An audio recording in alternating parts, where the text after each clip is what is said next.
Hey everyone, welcome to another episode of CISO Talk, where we talk to CISOs and about topics that CISOs are interested in, but that you're interested in as well. Today's CISO Talk focuses on the expanding role of the CISO in many organizations. Don't want to get too far down the path without introducing our panel. And I think it's going to be a great discussion. And first of all, I want to introduce you to, and if I mispronounce it, Prasad, I do the best I can here. Prasad Ramakrishnan. You got it right. It's not that it's hard to say, Prasad, but I have your name up on the board out there on the monitor. I could barely read without putting my glasses on. So I apologize, but good. I'm glad I got it. Prasad, why don't you introduce yourself to our audience? Absolutely, Alan. Hello, everyone. Prasad Ramakrishnan. I'm the CIO and CISO of Freshworks, a customer and employee engagement product company. We're a 10-year-old company solving the problem for customers in the customer and employee engagement space. Prasad, thank you. Next up, we have, and again, Julie, I apologize, I'm Julie Cullivan. Yes, Julie Cullivan, you got it. All right. Julie Cullivan, yeah, I am the former Chief People Officer and Chief Technology Officer at Forescout. I just recently left in January, but I've worked at several security companies over the years, and both at FireEye and Forescout was responsible for all of IT as well as all of security. So I look forward to the conversation. I think you're perfect for this conversation. And then joining Prasad and Julie are my two co-hosts. First of all, let me introduce Mitch Ashley, CEO of Accelerated Strategies Group, as well as CTO at MediaOps. Mitchell, welcome. Good to be here and love our panel. Hello, everybody. Hey, Mitch. Yep, and we should mention Mitchell also wears the CISO hat at MediaOps. So, continuing a trend. And then continuing that trend is my co-host, our friend Matthew Newfield, who in previous episodes was the CIO of Unisys, but now has another hat too. Matt, why don't you break the news? Hey, how are you, everybody? Again, Matthew Newfield. I was the CISO at Unisys, and now I am what we are calling the CSIO, or the Chief Security and Infrastructure Officer, which is a combination of CIO and CISO. So I now wear both hats for our corporation. And as always, it's great to be here, Alan. Congratulations. Congratulations, Matt. That's awesome. So you switched the I and the S. It was I think we need to come up with a new acronym, right? The combined There you CIO go. and CISO. We need to come up with a brand new acronym. Yes. And now CSIO. so how do you pronounce CSIO? And I'm like, seriously, now that's above my pay grade. Yeah, no, that's a hard one. That's a hard one. So folks, welcome and thank you for joining us today. I have to tell you, as an observer and participant in the security space now for 20 plus years, I sit here and I'm a little bit amazed that the CISO role has reached such heights. I remember fighting with people about whether there should be something called a CISO. And I remember many organizations thought of a CISO as really a glorified security admin who they brought in to maybe architect or set up their security architecture and posture, and then want to push them back down to an admin. And if they didn't, hit the road, right? We got what we needed out of it. The average CISO stayed in for 12 months, 18 months tops, right? So sitting here today and seeing the four of you wearing the CISO hat as well as multiple important hats, running IT, running people, running infrastructure at major companies, it's gratifying, right? I think it's progress. Is it progress? Prasad, what do you think? Yeah. So if you look at the symptom that you're talking about, where making it top down, where the role of the CISO in some companies where they come up and define the sets of processes and then push it down and then expect admins to actually do the stuff is the wrong way to do it, right? If you look at the role of the CISO, I look at the role of the CISO to be more like the risk guardians of the company, right? It's the job of the CISO to educate, to make aware, and to honestly have an intellectually honest conversation about where we are from an overall security posture perspective, and make the constituents aware, right? Whether it's internal to the company or external to the company, right? So making it more like an afterthought function is the wrong way to do it. And I think that's where some companies have had a disastrous result. If you make it part of your DNA, where you are going to think about security and be intellectually honest about it and look at the role as a risk guardian, then all the kind of pieces start falling into place, where everybody knows why they're highlighting what they're highlighting, why they're asking you to do phishing exercises, why they're asking you to do ship security left, and so on. It kind of then starts resonating, is what I would say. I'll jump in on that. So, I mean, I completely agree with what Prasad's saying. I guess the one thing I would say is that I think most companies would say, oh, security is really important to us. Oh, yeah, we've got a security DNA. And I mean, I think it really all is not the words, it's the actions. And, you know, what do they do, not just to organizationally make it a priority, but how do they become a champion at that level, you know, across the organization, and not make it the CISO's job to be the only one sort of trying to champion these things. But I would also say that because of everything that's going on right now in the world, not just from a threat perspective, but more importantly, from a customer assurance, and most companies now delivering a big part of whatever it is that they do via some sort of service, that this is just not something that you can ignore anymore, and that the CISO role has evolved into not just being about internally making sure this company is protected and we're minimizing risk, but that we're minimizing risk for our customers.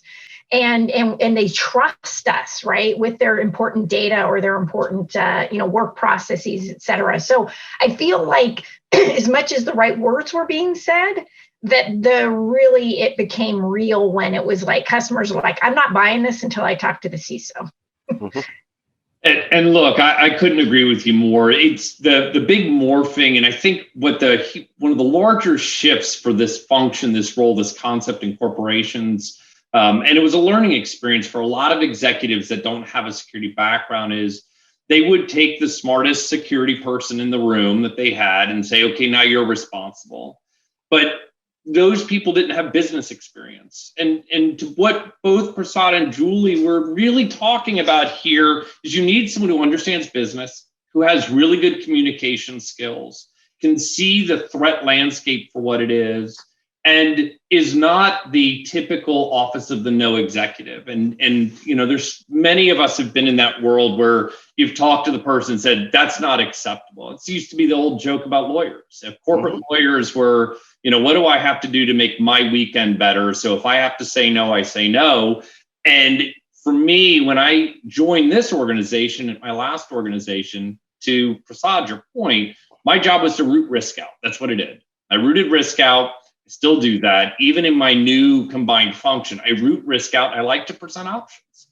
And it's back to the business, because we are an enabling function. We're not a prevention function. There's a quote I love, which is, prevention is dead, long live response, which applies exactly to what you said.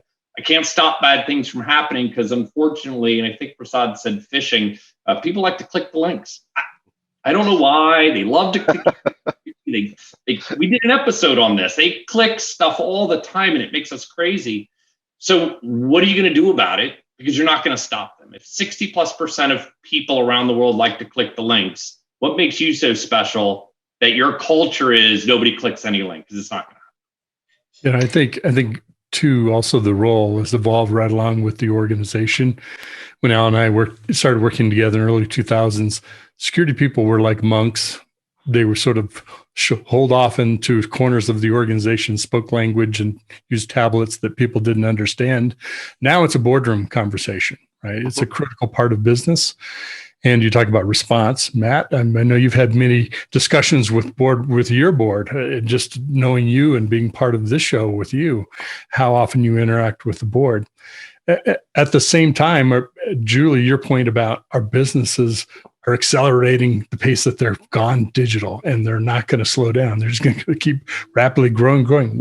Every interaction all that data, all those systems, customer information, trust with the customer, it is a central role. So, and it makes sense to combine it or make it part of a function that's enabling the delivery of so much of those goods, as opposed to an adjunct thing that's, it all depends on how the CISO and the CIO work together, which isn't usually going to be good. Well, and engineering, right? I mean, I think that's the one thing, right? Like we spent all these years talking about, the CIO CISO relationship, and was there the right partnership? Was there the right prioritization? That kind of stuff, because we know, it's one thing to architect it, it's something else to manage, maintain it, support it, deploy it. But the engineering relationship, I think, is where I probably have, learned the most in terms of, hey, it can't be a conversation about no, but it also can't always be a yes. Mm-hmm. And that's not just because of the risk you create for the organization, but it's also because of the compliance requirements we all now have against us, right? So for a long time in tech, right, it was more of a, we operate under, whatever NIST, whatever, but now you're actually being audited against those things. So there is this element and balance where we have to be there to solve problems. We have to be there to accelerate the business. We have to do what's right.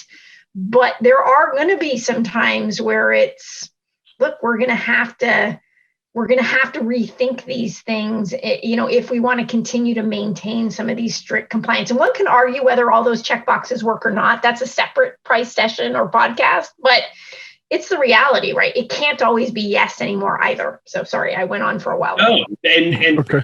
We should really dive into that, because I think it's going to tie to what Alan, you were talking about at the beginning, and what we were talking about prior to doing the recording here.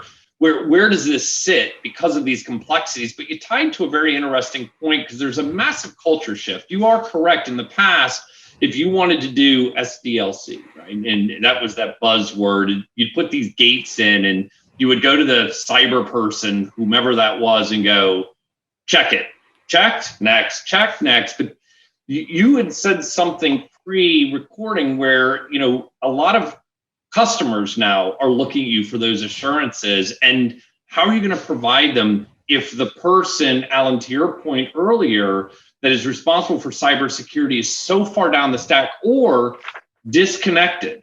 I sit on a couple advisory boards, and it just rang a big bell where this company's CISO came on and talked about their org, and he said a couple of things where one of the other members of the advisory board said, well, let me get this straight. You have nothing to do with the development of the product we're here to talk about? And he's like, no. And they said, then get off the call. Get us a cyber executive that's responsible for the security. And there was no one. And now you have a problem, right? So to your point. Yeah, that's the whole aspect of places where they're looking at security as an afterthought, Matt. What you're bringing up is, I just need to kind of check the boxes, and there is no shortage of TLAs, the three-letter acronyms, right? The CISO's office is known for the biggest set of all the three-letter acronyms that we can imagine, right? And it's not about checking off those boxes. It's about how you integrate into the way work gets done, in the way product gets developed, in the way employees engage with the rest of the services, right? So, and I think that's where it's super critical, where it's not seen as an afterthought, but as part of the design of the various things that needs to happen. And that's where the CISOs need to get integrated with product development, get integrated with marketing as it comes to talking about your security posture with the external world, with HR in terms of the way you drive down compliance as a way of thinking for the employees, where the amount of time, because if you look at the weakest link in the chain, it's our employees, right? We can put the world's best tools. How do you stop an employee from going and clicking on that link and then exposing either a ransomware or a malware into the network, right? So they are the weakest link. So how do you get the CISO integrating with employees, integrating with engineering, with product, with marketing, so that now you're making a difference? And that's why it's so hard. And one of the reasons we love having you two here is because it's a culture thing as well. If we're the office of no, and people look at you as the I think, Mitch, you said it, the monk, which I can tell you nobody's ever said that about me. I didn't know you back then. You don't go to that office because they say no, right? Don't go to them because they make things expensive or hard. Instead of where we're starting to see that cultural shift of no, you have to go to that office, even if it's just for and I excuse the 3-letter acronym, but the CYA, right? To cover yourself. But it's to make sure that we do things that don't expose our clients and our employees and our company to unnecessary risk. That's a culture shift. And it takes someone who has a lot of experiences like you both have, been around the block, have tried a lot of different things, know what it's like to be on both sides of that, to be able to help change that culture. I think it's a big deal. I mean, it is. And in fact, I'm on the board of one company where, not so much that there was some sort of cultural issue, but in fact, the CISO rolls up to the chief product officer, right? Because the fundamental of the business is the technology and the services that they deliver. And, when they kind of looked at, hey, how do we prioritize thinking security first as it relates to, right? Because they have devices as well as services, so you've got, hardware, you've got software, and it makes sense for them, right? Because so much of the conversation needs to be around that. And it doesn't mean that he's not teamed with the CIO to make sure that all the right security controls are in place as it relates to the corporate security side of things. But if you really look at where he's needing to spend most of his time and energy and really be embedded, it's on the product side. And so that really works well for them. Al, I think it goes back to the conversation for really here is where does a CISO sit? And we were having some fun again before the recording of, well, it can't sit here. It must sit here. Or it can't be there. It's got to be here. And, Julie, I think that's the big question is there one place the CISO should sit? And I'll just throw out and say no and see if people disagree. But it's no, it depends on the organization, but it ties back to what you were just saying. And the root of it is there's a culture. It's a good culture. The culture will decide where that function is needed the most and how high that function is in the organization. Yeah, or have the most influence too. I think that's and impact results, right? The response. Absolutely. I've worked in environments where it has been part of the CIO, right? It's a combined CIO CISO role, and I've been in situations where the CISO role is completely in a separate pillar, right? Mm-hmm. The advantage of kind of looking at a model where the CIO and CISO are in one seat is if you look at the role of the CIO influences everything that happens within the organization, right? The whole technology infrastructure, the application infrastructure, the analytics infrastructure, governance, risk, control, from an IT perspective. And if you look at the synergies between that and what you're looking at from a security perspective, keeping in mind that if it's a product organization, the CISO interacts a lot with engineering and product in influencing how product gets built and how product gets delivered in a high trust environment to our customers, because that's the information that we are protecting. The technology that the CISO is managing indirectly is the technology that the CIO is actually deploying, right? Be it the server farm or the end user computing devices or all the things, right? So bringing both of them together gives you that automatic synergy, right? Where sometimes it's the left side of my brain fighting with the right side of the brain saying, okay, how do I deal with this? Because it's now a conflict between the CISO side of my role and the CIO side of the role. But that's an interesting dynamic, Matt, right? It only happens on days that end with Y with me, where you have to, right? It's a really rough balance because you want speed of deployment, functionality, you want flash for, it's very hard to go in front of an executive board or executive team to go, I just spent all this money on a thing you're never going to see, and it's going to prevent a thing that's never really happened here before, but could happen to that other group. I'm sorry, I couldn't get you that flashy workforce management system, or we didn't do an upgrade to the email systems, which would have added some new functionality to make everybody's life a little easier. It's a hard conversation. So Alan, it's okay. I'd love to ask the question. So we're bantering on this. Has anybody on this panel experience the concept of a BISO, Business Information Security Officer, that doesn't work directly for a CISO, but reports into business units, generally at very large corporations. I'm starting to see this where you, to your point, Prasad, you have that central security organization, central IT organization, but all your business units are sitting over here. And how do they tie into that? And we're starting to see, at least I'm starting to see in the market, a heavy push to get, we used to call them deputy CISOs, but BISOs that are really business aligned, have dotted lines into the office of the CISO or CSIO in our position, and are helping to bridge the gap between the business needs and the security needs, the audit and compliance needs, and even the client facing, I need the security person to come out and have a conversation. It can't be the firewall admin. Great question, Matt. And I'm seeing more and more of that, right?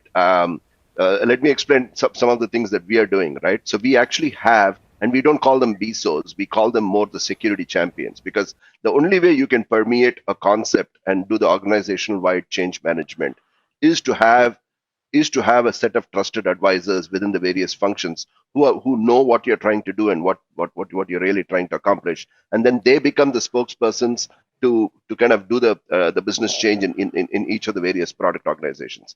Example, we have somebody in the HR organization who does that. We have somebody in the finance organization who thinks about that, right? Now, when it comes to finance, it's the aspect there where it kind of crosses and doesn't cross, because SOX really doesn't come under the CISO's purview, but it comes under the CIO's purview, right? So which is where I'm using the SOX as a conversation starter to say, guys, don't just think about financial security and financial reporting and segregation of duties and all of that. Start thinking about security also.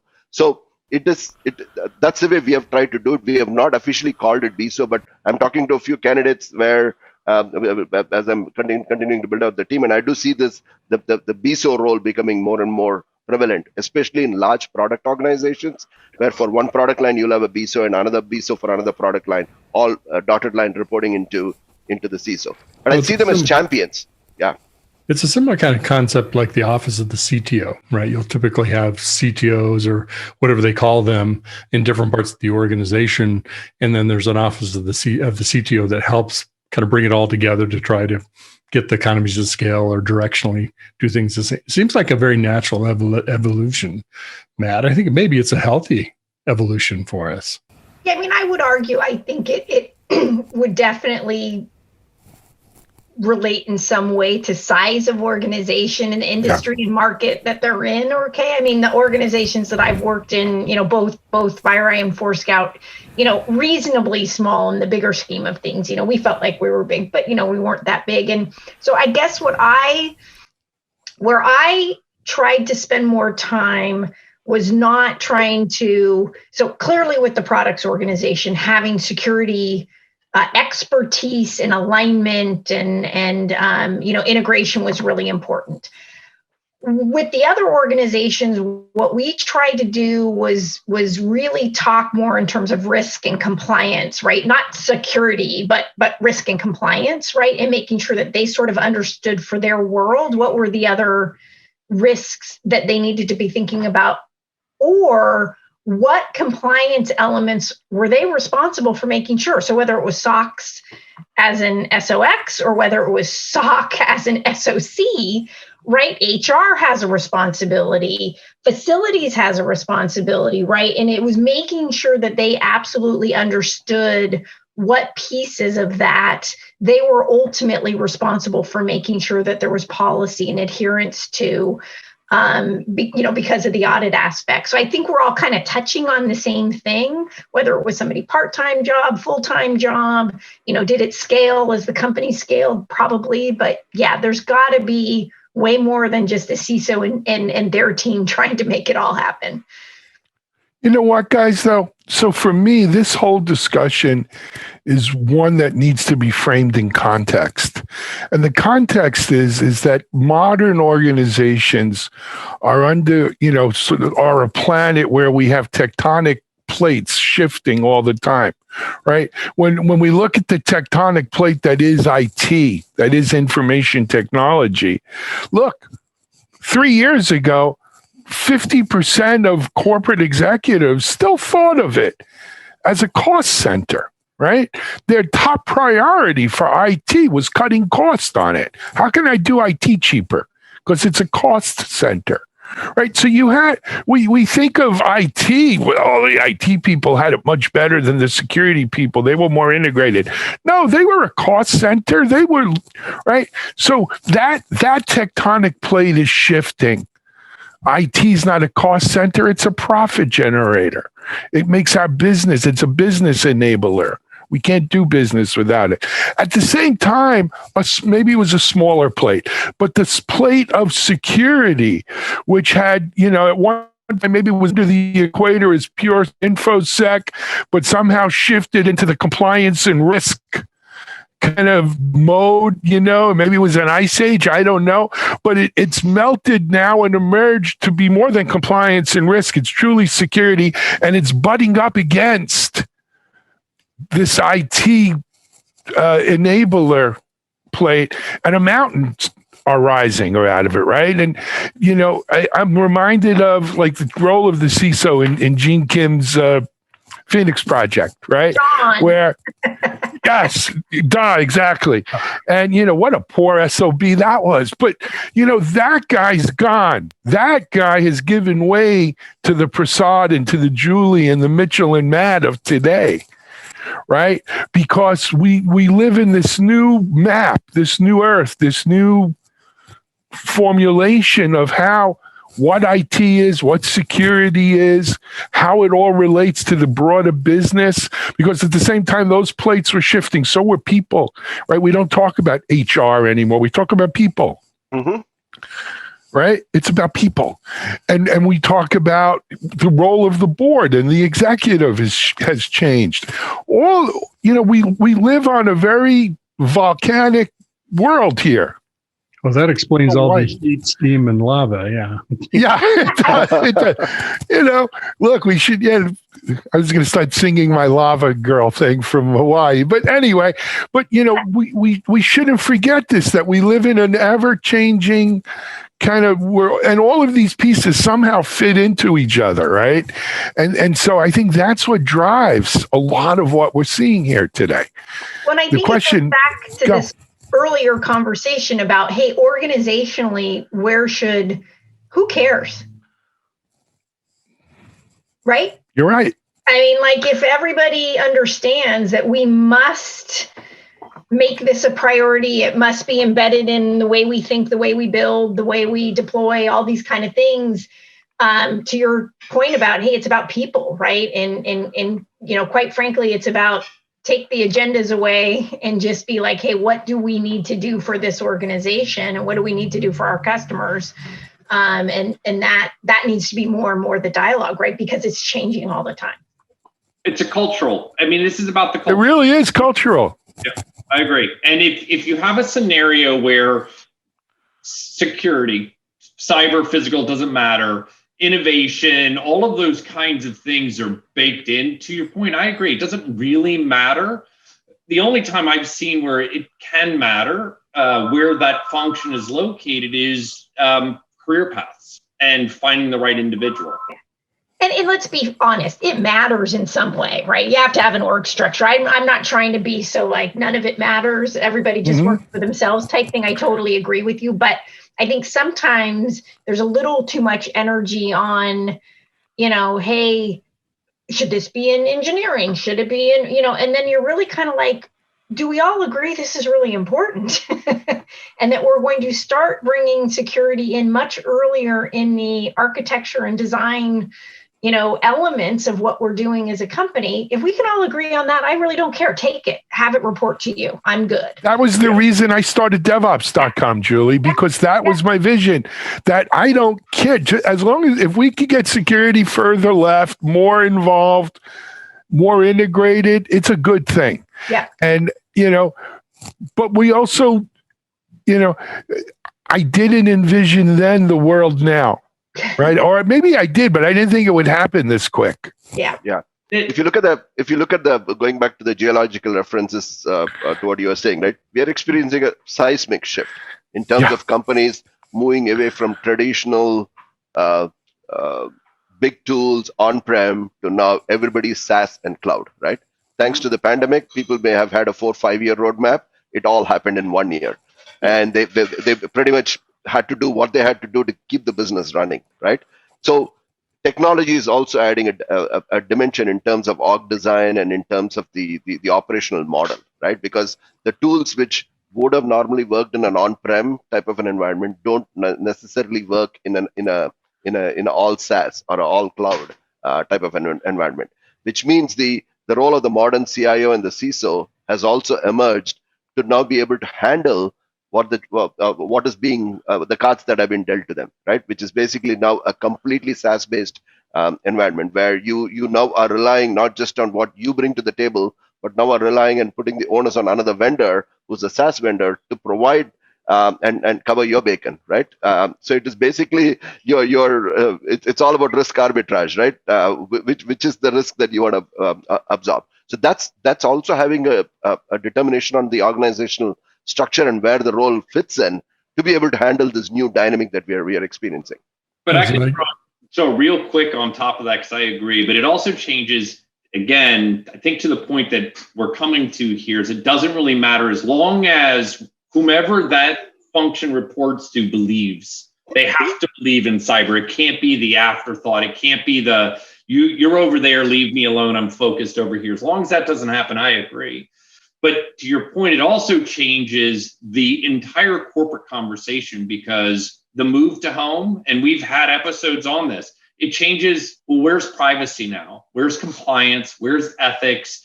What can a CISO do? It was very easy for the cyber exec and all of us. When you came into the office, that's my machine. I'll do whatever we want. I will monitor. We can see your well, now that machine's sitting in a home. Did you put the proper controls? Are we able to look at that machine when it's in a home? How are you doing remote? I mean, these other things start coming out, which is, again, why it's culture. To be able to figure out what can I do? Because country A and country B could have very different laws that people in the typical CISO, CIO functions, we're not lawyers, never have been lawyers. I've never studied law, and I've never stayed at a Holiday Inn Express to say I was a lawyer for a weekend, right? It's not my forte. And if I fight with my legal team, or I don't have an alliance, cultural alliance with my legal team, I could expose the corporation to risk, even though I'm the one that's supposed to be rooting risk out. You know, I guess COVID is the asteroid that hit our planet we're talking about. But Yeah. What I was thinking about, Matt, is that some people place importance based on the level in the organization. We've kind of gone through that transition with security, but getting elevated to a point where it's conversations with the board, it's at a C level or something close to that. I'm not sure if it doesn't matter where it reports as much as it's really about integrating security across the business. So, Julie, your point of it makes most sense to be here. It makes most sense to be in product or engineering or wherever it is, because so much that touches so much more in the organization. And it's the risk where the risk is biggest to the company. Good point. Yep. Good point. So I'm not sure if I was disagreeing with you, Matt, as much as thinking about, it can report anywhere because it matters most, where's it going to be most effective? So we've been touching around a subject then, and I think one of the interesting questions to ask then is, okay, and let's just go with Fortune 1000, Fortune 2000, right? Because it's going to be different on non-public companies to public companies, the fortunes than the non-fortunes. But who should be helping to make those decisions of where it should sit? Shouldn't be the CIO, it shouldn't be the CISO. So who makes the decision? Is it the board? Is it the CEO? And depending on the answer to that question, there may not be one answer. It could be it depends. But then how do we help educate them as practitioners so that they can make the decision? Or is that a stupid question? No, it's not a stupid question, Matt. If you look at overall the responsibility of the board, right? The board has, apart from one guiding the company through the various phases of the evolution of the company, they actually provide the independence which public markets are looking for, right? From a role and responsibility of the board, to make sure that the company has got a good, solid risk management posture, right? Because people don't just look at the leadership team. When people are working with companies, they look at who's the board behind this, because they're looking for that independence. They're looking for that oversight, right? So I would say the board has a huge role to play in terms of the design of where this belongs. And internally within the organization, it could be in any of the verticals like we have talked about, right? But at the end of the day, the CISO role is accountable to the board, because they need to have that open, honest, intellectually honest conversation. They need to be transparent to the board to be able to have give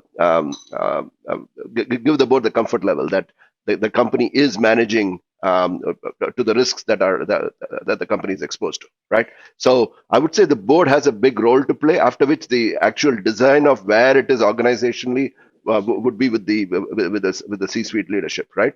I totally agree with you. I think the board's job is to make sure that there is clarity around what is the risk posture. Are we measuring the right risks? Are we comfortable? Organizationally, they've got to have a management team in place that can make the right decisions as it relates to that. Of course, the CISO needs to feel comfortable that they can, direct line to, the board as necessary, or to the enterprise risk committee, or wherever they report up into, that they feel like they have a voice as well if they're not seeing what they think they need. But, it's so much of this is about, does the company understand what the non-financial risks are, and what are they doing about it? Well, here's the Achilles heel to this. What makes you think the board understands what the hell the CISO's talking about, or what we're talking about, right? One of the trends I'm seeing is that boards now, public company boards, large enterprise boards, are looking for board members with cyber experience, because someone there has to, at least if I'm going to have a committee around risk and financial risk, as you say, Julie, I got to have someone to lead that committee who knows what the heck I'm talking, knows what it is. So, when we say, we throw it on the board, like the board is this magical kind of thing. We need board members who get this. And without it, if the CISO falls in the forest, but there's no board members who understand it, did he really or she really fall, right?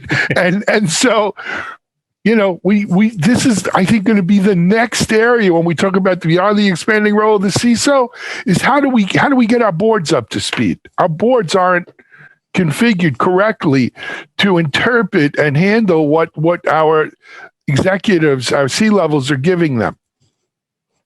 Yep. My 2 cents. No, excellent point, Alan. Yeah. I think you're right. I think I wouldn't be on 2 boards if it wasn't for those boards recognizing we don't have anyone on this that really can help us manage these things, and they're learning along the way. But also sometimes I think not knowing too much isn't a bad thing as well, as long as you're asking the right questions. Yep, it's asking the right questions, and to your point that you have someone to talk to so that you can understand what a good answer sounds like. It's funny when I'm giving private consultations and having these conversations. A lot of people are like, "What 10 questions should I ask?" I'm like, "Well, that's not the big question. It's what 10 answers should you expect from." Yeah. That's the bigger thing, because if you ask me a question and I tell you 42, do you know if that's Jackie Robinson? Yeah. So if you look at a parallel of, I know I'm going to quote more of a financial construct here, right?